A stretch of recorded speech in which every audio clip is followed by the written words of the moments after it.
კორუფცია ესეთი თემა, სულ კორუფციაზე მიდის საუბარი, ხა? და მაყურებლისთვის ის ჩვეულებრივი ამბავია, რომ კორუფცია ცუდია და კორუფციას უნდა ვებრძოლოთ და რაღაც სიმკაცრე ამის საჭირო და ასე სტანდარტული ისტორია, მაგრამ ძალიან იშვიათად როცა ჩვენ საუბრობთ რა იწვევს კორუფციას. ანუ სამდროში ხო კორუფცია რაღაცით არის გამოწვეული. ხო შეიძლება ჩვენ ხო არ ვიზდებით ქურდებად და ხო არ ვიზდებით ყაჩაღებად, ანუ ეს ხო რაღაც უნდა უბიძგო ადამიანს, რომ რაღაცა მილები მოიპაროს მაგალითად. ხო ეს ხო არის ბუნებრივი ქცევა არის რაღაცნაირად. და კორუფცია მაშინ ჩნდება, როცა ცალკეულ ადამიანებს, მინისტრებს თუ რაღაც უფრო დაბალი რანგის ბიუროკრატებს აქვს გადამეტებული ძალაუფლება. აი ბენდუქიძემ გააუქმა თავის დროზე მის დროს ფაქტობრივად კორუფცია იმით, რომ გააუქმა უამრავი რეგულაცია, აქციზები, ნებართვები და შემდეგ. ანუ როგორც კი ამ ძალაუფლებას გადასცემ ხელისუფლებას, დამატებით ძალაუფლებას ჩდება შანსი, რომ ვიღაცა ბროდად გამოიყენებს. და თუ მაგალითად ბიზნესმენი ხარ და იცი რომ რომელიღაც ადამიანის კეთილნებაზეა დამოკიდებული შენი ბიზნესის წარმატება, შენ ბუნებრივად გაიჩნდება მოტივი, რომ ის რაღაცნაირად მოისყიდო. ეხლა როგორ მოხდება ეს? არ აქვს მნიშვნელობა საჩუქარს მისცემენ თუ პირდაპირ ფულს მისცემენ თუ კიდე რაღაცა ვიცი ევროპაში გაუშვებენ დასასვენებლად. ეს უკვე ტექნიკის საკითხია და სულ იარსებებს. ჩინეთში ხალხს ხო ეს კლავენ, სიკვდილი დასჭა კორუფციისთვის, მაგრამ კორუფცია ხო არ გამქრალა. და ამიტომ ერთადერთი გამოსავალი არის ის გადამეტებული ძალაუფლება გავაუქმოთ, რომელიც კორუფციას იწვევს. მაგრამ სამწუხაროდ საზოგადოება აცში პირიქით არის. გეკუნება კორუფცია ეს რაც გარე მოვლენაა და მთავრობას მიმართან მთავრობა უნდა ებრძოლო კორუფციას. და ასე არ ხდება. მთავრობას რაც უფრო მეტ ძალაუფლებას გადასცემ, თუნდაც კორუფციასთან ბრძოლის მოტივით. მით უფრო მეტი კორუფცია იქნება საბრძოლო. ანუ ეს რაღაცა შესაძლოა იყოს მექანიზმიც მათ შორის მართვის, ხო? კი, რა თქმა უნდა, ზოგადად იმიტომაც არის სუსი რომ ებრძვის კორუფციას და არა მაგალითად პროკურატურა რაღაც საჭიროა, ხო, სპეცსამსახურები რომ კორუფციას ებრძოდენ რაღაც გაგებით. იმიტომ რომ ეს არის ბიუროკრატიის კონტროლის მექანიზმი. ამ კონკრეტულ შემთხვევაში თქვენ ახსენეთ მილების ამბავი. ის კი არის პრობლემა რომ ვიღაცა გირაუთი გამოუშვეს. ზოგადად ჩემი აზრით ადამიანმა თუ სხვა ადამიანზე არის ძალა და ის ციხეში არ უნდა იზრდეს. 2 მილიონი რო ანაზღაურა. თუ შანსი არის რომ მაგალითად ანაზღაურა. აი მაგალითად ვიღაცას ტელეფონი მოპაროს, ხო? სხერფლის უკეთესია რომ აი ვიცი ორმაგი ჯარიმა გადაახდენოს და მის ჯიბეში წავიდეს და არა ბიუჯეტში. ამიტომ ზოგადად თუ არის შანსი რომ მატერიალური ანაზღაურება მოიპოვოთ, ციხეში რატომ უნდა გავუშვათ ადამიანს? ხო, აი რა არის თქვენთვის პრობლემა და მაინტერესებს თუ ემთხვევა ჩემს აზრს ამ ამბავში რაც არის პრობლემა. ხო, მეც არ ვფიქრობ რომ გირაო პრობლემაა. ხო, პრობლემა ეს არის რომ არ არის ერთგვაროვნო, კამის უზენაესობის პრინციპი არის დაცული. თანაბარი მით. ხო, მაგალითად მე რო აქ ანაზღაურების ფაქტი ჩანს 2 მილიონი, თქვათ, აი მე საერთოდ ამბავი არის ისეთი, აი 5 მილიონი რეგიონში რაღაცა ერთი ამბავის აღწერა, ხო? აი რომ რაღაცა ხაშურის თავმჯდომარე, საკრებულოს თავმჯდომარის ყოფილ მოადგილემ ორ პირთან ერთად 5 მილიონი ლარის ღირებულები სახელმწიფოს კუთვნილი მილსადენები მიითვისა. ხო, წამიგენ თბილისში რა ხდება? არა, ხო, მე და მითხრა არ არის და შემდეგ ყველაზე არის თუ არა შესაბამისი რეაგირება. არ არის, ანუ მე ხო გამჭვირვალობა არის. მაგალითად აი მე არ ვარ ბიუროკრატი, მაგრამ ვიღაცამ რომ აი ბიუროკრატმა რომ იფიქროს, რომ მეც რო იგივე მოვიპარავ, მეც იგივე მიდგომით დამსჯიანო, ანუ შეგვიძლია ვივარადოთ ერთ და იგივე მიდგომა ექნება და არ შეგვიძლია, იმიტომ რომ ღმერთმა იცის ამ სასამართლოში რა ხდება, როგორ ლაგდებიან შიდა ქოცორი ამბავი, რომელ ბიუროკრატთან რომელთან დალაგდა, არავინ დღემდე არ ვიცით საბოლოო ჯამში ზუსტად რა მოხდა მაგალითად ღარიბაშვილსა და ივანიშვილის შორის და რის გამო დაისაჯა ეს ხალხი. და ამიტომ საბოლოო ჯამში ჩვენ ვხედავთ ამ ფაქტს, მაგრამ სამდროში ეს კორუფციასთან ბრძოლა კი არის. რაღაც შიდა ქოსური გარჩევაა, რომელიც შეიძლება რაღაც გაგებით სამართლიანი იყოს, შეიძლება არ იყოს სამართლიანი, შეიძლება საერთოდ არ გვეხებოდეს ჩვენ რაღაც გაგებით, მაგრამ ჩვენთვის თავარი არის ის, რომ თუ კორუფციაზე საუბრობთ, კორუფციასთან ბრძოლა პარლამენტში უნდა მიდიოდეს, კანონები უნდა იცვლებოდეს და მთავრობას უნდა ძალაუფლება ჩამოაშოროთ. და თუ მთავრობას იკითხავთ კორუფციას ებრძოლო, ნუ ეს მაშინ გამოვა რომ კიდევ უფრო მეტი კონტროლის ინსტრუმენტები უნდა მივცეთ მთავრობას და რაც უფრო მეტი კონტროლის ინსტრუმენტი აქვს, ამ კონტროლს ხო ჩვენ სასიკეთოდ არ გამოიყენებენ, ხო თავის სასიკეთოდ გამოიყენებენ და საბოლოო ჯამში ეხლა ბოლოს და ბოლოს კორუფცია შეიძლება კარგიც იყოს, აი ნაცისტურ გერმანიაში აიხმანი, რომელიც სწორად ასრულებდა ბრძანებას, ჩამოახვდეს და სამართლიანად ჩამოახვდეს, იმიტომ რომ დამნაშავე იყო, ხალხს ხოცავდა და შინდლერი კიდე პირიქით გმირი იყო, მე ხო კანონებს არ ღვევდა. ამიტომ კორუფცია ცუდი კანონების სიმპტომია და თუ ხედავთ კორუფციას, იმას კი არ დავინერვულოთ, როგორ დავსაჯოთ კორუფციონერი და რამდენად კაცად უნდა დავსაჯოთ. არამედ რა კანონმა გამოიწვია ეს კორუფცია და ის კანონი უნდა გავაუქმოთ. და ამიტომ ზოგადად საზოგადოებრივი აზრი უნდა იყოს მიმართული კანონების გაუქმებაზე, რომელიც კორუფციას იწვევს. და პრეტენზია უნდა იყოს პარლამენტთან, რაც არ უნდა იყოს ეს პარლამენტი, მაგრამ საბოლოო ჯამში პარლამენტთან უნდა იყოს, რომ რა კანონმა გამოიწვია, საიდან გაუჩნდა ისეთი ძალაუფლება ხაშურის საკრებულოს თავმჯდომარის მოადგილეს, რომ 5 მილიონი მოეპარა. ეს ხო კითხვა უნდა დავსვათ. 5 მილიონის მილები. ხო, ხო ხტებით, რაღაც ძალაუფლება ხო აქვს ამ ადამიანს. ხო, მახსოვს თავის დროზე ზუსტად ამას ვამბობდით, რომ აი, თქვათ ეს ერთი პატარა მაგალითი რისი გამოხატულებაა და სხვაგან რა შეიძლება რომ ხდებოდეს. თბილისში მაგალითად ყოველდღიურად ფაქტობრივად საკრებულოს მიდის საუბარი, როგორ რაღაცა კოეფიციენტები როგორ უნდა გაყიდონ, ხო, მერი რაღაც დამატებით კოეფიციენტს ადებს, უფრო მაღალი შენობები აშენდოს, ამაში ბიზნესმენები იხდიან ფულს და ღმერთმა იცის რა ხდება იქ. კი, ნამდვილად. და ეს ყველაფერი უნდა იყოს რაც შეიძლება რომ გამჭირვალე თქვა, მე ხვდები ასე ნაკლები ძალაუფლება ექნება ხელისუფლებას, მით უფრო ნაკლები იქნება კორუფცია. სანდრო, აი პოლიტიკაზე მინდა და პოლიტიკური ქვეყანაში პოლიტიკური ვითარების პერსპექტივაზე ასევე თქვენთან საუბარი. დღეს პაპუაშვილი იყო, პაპუაშვილს კითხეს აი საბოტაჟის საქმეზე და ეს არის ისეთი ამბავია, თქვათ აი ამდენი ლიდერის საქმე და მათი ციხეში აღმოჩენის ამბავი, შესაძლო აღმოჩენის ამბავი, რომელიც ყველაფერზე მოახდენს გავლენას, ხო, ანუ პოლიტიკური ცხოვრება, თქვათ ამდენი პირის ციხეში, თქვათ ჩასმის შემდეგ ისეთი ვერანაირად ვერ იქნება, თქვათ როგორიც იყო და ეს ალბათ ბევრ რაღაცაზე იქნება გავლენის მქონე.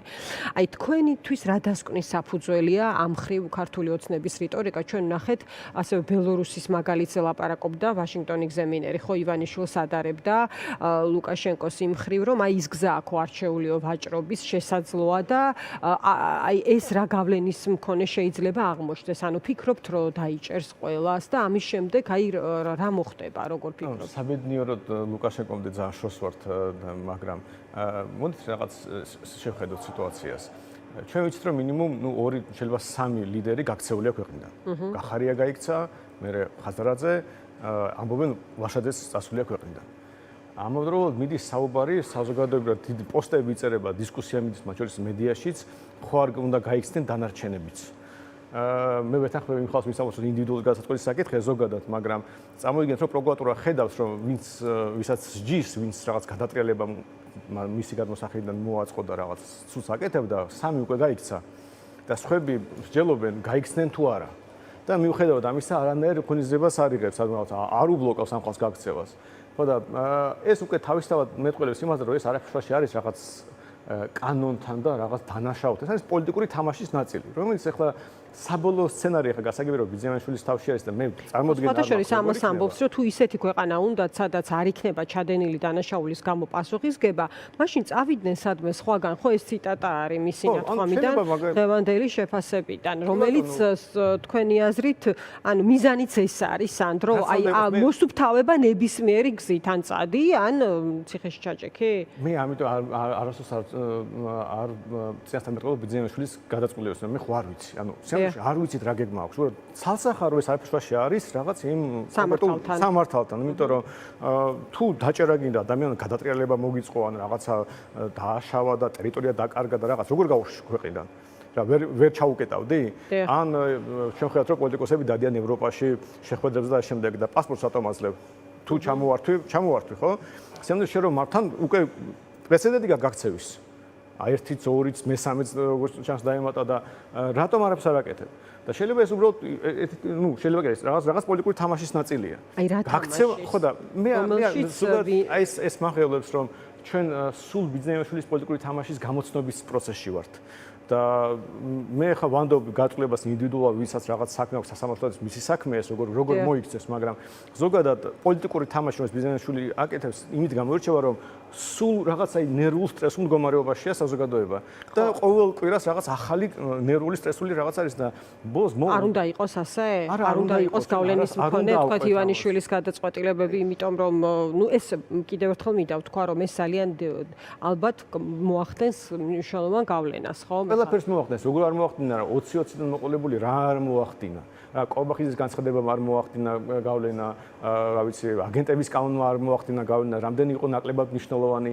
ანუ სულ რა ვიცი, 2 კვირა არ გავა, ისე რომ რაღაც ისეთი არ მოხდეს, რაღაც ალბათ მნიშვნელოვანია, ალბათ უნდა დააკომენტარო, ალბათ უნდა განიხილო, მაგრამ ამასობაში 28 წელი მოვა, დადგება ახალი არჩევნების წელი და ისევ გავაგრძელებთ, როგორც ეს 24-ში მოხდა, 25-ში მოხდა, ანუ სამდროში გააზრებული არ გვექნება, არც საკუთარი შეცდომები, არც რამე პოზიტიური დღის წესრიგი, რომელიც შეიძლება ალტერნატივა იყოს ბიზნესშვილის დღის წესრიგისა. ანუ თან ამაზე ხუსლ ლაპარაკობს ოპოზიცია, რომ ჩვენ ჭირდება დღის წესრიგი, რაღაც პოზიტიური რაღაც წესრიგი, შემდეგ, მაგრამ სად არის? როგორ შეიძლება ამაზე ლაპარაკო თუ სულ სხვის დაძახებულზე რეაგირებ? და ამიტომ მე ისიც მიყვეს რომ გვარამიას პარტიის დაფინანსების ისტორია მიიჩქმალა რაღაცნაირად და ბონდი არ გავიდა. ეს არის ბიზნესმენის სპექტაკლის ნაწილი, ეს არ უნდა ყოფილიყო განხილული. ამიტომ მე ზოგადად არ მომწონს რა პოლიტიკური გარემოა ჩვენ ქვეყანაში, მაგრამ კონკრეტული სცენის ანალიზში და პროგნოზირებაში მე არ შევალ, იმიტომ რომ რა ვიცი, როგორც ჩათვლიან საჭიროდ ქართულ ოცნებაში რაღაც ლიდერები, ბიზნესმენი იქნება ეს თუ ვიღაც სხვა, ისე დამთავრდება ეს სასამართლოც და ეს გამოძიება. დღეს სალომე ზურაბიშვილის რამდენიმე გზავნილიც მოისმინა, ის ისევ ერთიანობაზე ლაპარაკობდა და ასევე ამბობდა, რომ ლოკომოტივი უნდა იყოს საზოგადოება და ასევე ახსენა პატიმრობის საკითხი მრავალი ლიდერის თავის დროზე რაც იყო და ასევე თქვა, რომ ძველი პოლიტიკური პარტიების ერთობა რეჟიმის ჩარევის გამო ვერ შედგაო, ხო? ეს იყო აქცენტი, რომელსაც ჩვენ თხოვეთ კომენტარის ეკაბესელიას, მისი გარემოცვის წევრს და რაღაცა გარკვეული კიდევ ერთი დასტური იყო ამ ფაქტთან დაკავშირებით. აი თქვენ ხო, აი თუ ეს საკითხი და მოწყვლადია და თქვა ვინმე მოწყვლადია ამ მიმართულებით, მაშინ ეს ამოწურული არის თუ არა? თუ არ არის ამოწურული, მაშინ ეს უნდა გამორიცხო ეს მოწყვლადი ჯგუფი და მის გარეშე გააგრძელო ბრძოლა. ნუ ჩდება ცხადია გარკვეული კითხვები, მით უმეტეს იმ ფრუსტრაციის ფონზე, რომელიც პერიოდულად მოქალაქეებს აქვთ ამ წლების განმავლობაში, ხო? აი გითხარით თქვენი ხედვა ამ ხრივ. აი თქვენ ახსენეთ 28 წელი, მაგრამ მე კიდევ ერთხელ მინდა მიუბრუნდე ამ ლიდერების პოტენციური, თქვათ, პატიმრობის საკითხს. თქვათ, ეს არის ის ფასი, რომელიც მზად არის, რომ ოცნებამ გადაიხადოს ამ გზაზე. ანუ ეს ხო რეალურად რაღაცის საფუძველიც იქნება, ხო? იგივე ხა ინტეგრაციის საკითხზე ალბათ გარკვეულწილად მოახდენს გავლენას, ხო? აი ამაში იხდის ოცნება ფას თუ ამას იმიტომ აკეთებს, რომ დღის წესრიგი შექმნას. აი თქვენი დასკვნა რა არის? მე არ ვიცი რაში უნდა გადაიხადოს დღის წესი, რაში იხდის, რის ფასი იხდის, იმიტომ რომ ეს ჩვეულებრივი პოლიტიკური ამბავია ხელისუფლების შენარჩუნების და ესეთი სპექტაკლი, რომელიც არადროს შესაძლებლობას ოპოზიციური ელექტორატ პირველ რიგში რაღაცაზე დაკონცენტრირდეს და დაორგანიზდეს ვიღაცის ირგვლივ, რომ მე ამას კონდეს პოლიტიკური ძალა და კონკურენცია გაუწიას ქართულ ოცნებას, ეს რა ვიცი, ქართულ ოცნება არ მოიგონა ზოგადად, ეს ნორმალური ინსტრუმენტია პოლიტიკური ბრძოლის. უბრალოდ ამას იგივენერი ინსტრუმენტი უნდა დაუპირისპირო. ხოლო აი ხა სალომე ზურაბიშვილმა თქვა, უბრალოდ კარგი მაგალითია, მე დარწმუნებული ვარ, კიდევ ბევრი რაღაცა აქვს ჩემ კოლეგებს სათქმელი. მთელი პრობლემა ის რომ არ ლაპარაკობენ და ზოგადად მედიაში ისე შეიძლება ეთერიმ ჩაიაროს, რომ ბოლომდე თქვენმა კოლეგებმა ჟურნალისტებმა არ მიაჩირო, რომ აი ეს სათქმელი, იმიტომ რომ რა ნაცემა რომ დიდი სამბით აღიარეს ხაბეიშვილის ამბავი, გადაყენების ამბავი, რა დანარჩენი არაფერი აღიარებელი არაა, აქვთ 20 წლიან მოყოლებული და ზურაბიშვილი რო ამბობს, რომ ვიღაცის ჩარევაო, ვინ იყო ის, ვინც მოწყვლადი ჯგუფი აღმოჩნდა, ვინც დაექვემდებარება. ანუ თქვენ ესე აყენებთ საკითხს, რომ ეხა ეს თემები ვიცირებს, რაზეც აკეთებთ აქცენტებს, ანუ ეს საკითხები არის დამოუკიდებლად ხელისუფლების ქმედებებისა, რომელზეც სწორი ანუ პასუხების მიღება და სრულად საზოგადოების ასე ვთქვათ ჩაყენება საქმის კურსში მომავალ პროცესს დაეხმარება. როცა ღარიბაშვილი დაიჭირეს. რომ ვთქვათ ოპოზიციას, ვინც არის ამ ველზე იქნება იმ მომენტისთვის, არ ვიცი, წარმატება ჰქონდეს. როცა ღარიბაშვილი დაიჭირეს, რა თქმა უნდა, ეს ძალიან მნიშვნელოვანი ამბავი იყო ჩვენი პოლიტიკური ცხოვრების, მაგრამ მე ზიად არ გამისდიდი და არ ნერვიულობდი ამის თაობაზე, ხო? და არ მგონია რომ ოპოზიციური ელექტორატი შემთხვევაში ბევრი ნერვიულობდა ამის გამო. და ზუსტად ასე რომ აღმოჩნდეს, რომ აი სალომე ზურაბიშვილმა თქვა, რომ ვიღაცა მოწყვლადიო და აღმოჩნდეს ერთ-ერთი ლიდერი, რომელსაც ახლა დაჭრით ემუქრებიან. ქართული ოცნების მართვადი იყო იმან ჩაშალა რაღაც ერთობა. არ ვიცი, თვითონ ხო რაღაც თქვა, აი ამ 100 რო ბე მოაყოლოს და სახელი და გვარები დაასახელოს. მაშინ ხო აღმოჩნდება, რომ მინიმუმ ნაწილი ამ სპექტაკლის იგივენერი შიდა ქოცური გარჩევაა, როგორც ღარიბაშვილის დაჭერა იყო. და მე რატომ დავინერვიულო ამ ხალხზე მაშინ? ხვდებით, ანუ მე უნდა მინიმუმ ის მაინც გავარკვიო რა ხდება. და რადგან მე ეს ხალხი არ ლაპარაკობს თავის წარსულზე დაშორებულ შეცდომებზე, მათი პოზიცია არის განჭრეტადი და ისიც კი არ ვიცი, რომელი მათგანი საბოლოო ჯამში ქართულ ოცნების რაღაც მსხვერპლია თუ პარტნიორი, მე ამას შედად უყურებ, მე ზოგადად მინდა პოლიტიკური გარემო შევცვალო, მაგრამ ცალკეულ რაღაც შეფასებებში არ შევალ, იმიტომ რომ მე არანაირი ნდობა ამ ხალხის მიმართ არ მაქვს. და ზოგადად რა რის მომხრე ხართ თქვენ? აი თქვენ საკმაოდ ისეთი ჯგუფი ხართ, რომელსაც რაღაც მყარი აზრები აქვს ხოლმე ამა თუ იმ საკითხზე. მაგრამ აი თქვათ ის ნაწილი, რომ ის მიმართულება, რომ აი გააქტიურება ნებისმიერ შემთხვევაში მნიშვნელოვანია. თუნდაც იქიდან გამომდინარე, რომ 26 თითქმის ბოლოა, 27 წელი მოდის და 28-ში უკვე არის არჩევნები. ამას თქვენ თვლით საჭიროდ? ზოგადად, ნებისმიერ პარტიას სულ არჩევნების ემზადება, ეს ნორმალური მდგომარეობა, შეიძლება სხვა ენთუზიაზმით და ენერგიით, მაგრამ სულ ასე ხდება. მაგრამ ერთ-ერთი მნიშვნელოვანი ამბავი არის, საერთოდ იცოდე რა პოლიტიკური ველი გაქვს. და ჩვენი პრობლემა არის ის, რომ ოპოზიციური ველი არავინ არის როგორია. ანუ არავინ არ ვის არ ენდობა. მეც პირადად არავის არ ვენდობა ოპოზიციურ ველზე. იმიტომ რომ იმდენი მაქვს ნანახი, იმდენი ვიცი, რომელიც ახლა მე რო თქვა საჯაროდ არ დამეჯერება, მაგრამ როგორც აი 40 მილიონზე იყო და სანამ მიშამ არ თქვა და რა ვიცი, ლელომ არ მიაყოლა და გახარიამ არ დაამატა, არ გაჯდა ეს საზოგადოებაში, რომ ბიზნესამ დააფინანსა ახალი, საბოლოო ჯამში ჩვენ ამას ბევრჯერ ლაპარაკობთ და მაინც ახლა ის გარე შეტევა იყო, რომ ეთქვა ახლა თქვენ უბრალოდ კონკურენტებს ებრძვითო. მაგრამ ბოლოს ეს გაჯდა, მაგრამ ამას შედეგი არ მოყვა. და ასეთი რამდენი ქარტია, საუბრობთ ქარტიაზე არ უნდა ყოფილიყო დისკუსია. ნაცები მე ამბობდნენ, რომ ლამის აიძულეს ხელის მოწერა ქარტიაზე და არ იყვნენ თანახმან ქარტიის, მაგრამ ეს არ არის საინტერესო, ვინ აიძულა, რატომ, რა მოხდა, როგორ განვითარდა. ამიტომ ჩვენ რაღაცა, ანუ მე ვიწრო პარტიულად არ მაქვს რესურსი, რომ ქართულოსმა დავამარცხო. კონკრეტულად ამ მომენტში არ ამიტომ გეკითხებით. ხო, ამ მომენტში არ მაქვს. და იდეაში მე რა თქმა უნდა მჭირდება, რომ ჩემს ირგვლივ ოპოზიციურ ველზე იყვნენ ვიღაც ხალხი, ვინც არანაკლებ ძლიერები არიან და ჩემზე ძლიერებიც რო იყვნენ, არ აუშავს. ხო, რომ საბოლოო ჯამში რაღაც კონსტრუქცია მაინც ლაგდებოდეს შედარებადი რესურსების თვალსაზრისით ქართულოსნებასთან. მაგრამ როცა ეს ადამიანები არ ლაპარაკობენ, დისკუსიაში არ შემოდიან, დებატებში არ მოდიან და მათ ლეგიტიმურ კითხვებზე, რომელიც აი თუნდაც, კაი, მე არ დავსვი სხვამ დასვა. როგორც ის 40 მილიონი ჩვენ არ მოგვიგონია და ერთ-ერთი პარტიის ლიდერმა თქვა, ისე საბოლოო მეზრობებში რაღაცას რომ ამბობ. ნუ თუ ეს არ შეიძლება განხილვის საკითხი იყოს. ხო და ასეთი საკითხი ძალიან ბევრი დაგროვდა უკვე და თუ რამე საჭიროა ზოგადად, ჩვენ სულ ამას ვიმეორებთ. გულწრფელი საჯარო საუბარი. კი ბატონო. თუ ეს მოხდება, მე გამოჩნდება ვინ და ვინ უფრო მართალია, ვინ შეცდომა დაუშვა ბოლოს და ბოლოს ქრისტიანი ხალხი ვარ, შეიძლება ვიღაცას აპატიო რაღაც, მაგრამ სანამ არ მოინანიებს და არ აღიარებს, რაზე უნდა ველაპარაკოთ. ამიტომ ჩვენ უკვე დიდი ხანია უკვე, რა ვიცი, არც გუშინ მოხდა ეს და არც გუშინ წინ ჩვენ პარტიის გაძლიერებაზე კონცენტრირებული ვარ ჩვენი ხარაჭერების დაზე, იმიტომ რომ ნუ თუ გამოჩნდება ის ხალხი ოპოზიციურ ველზე, ვის მიმარდობა შეიძლება იმ ვის დაიწყოს ლაპარაკს, მაშინ რაღაცას ვიფიქრებთ. ეხლა ვესტებით მეტი ხარაჭერა გქონდეს. დიდი მადლობა სანდრო, დაგემშვიდობები. სანდრო რაქვიაშვილი საუბრობდა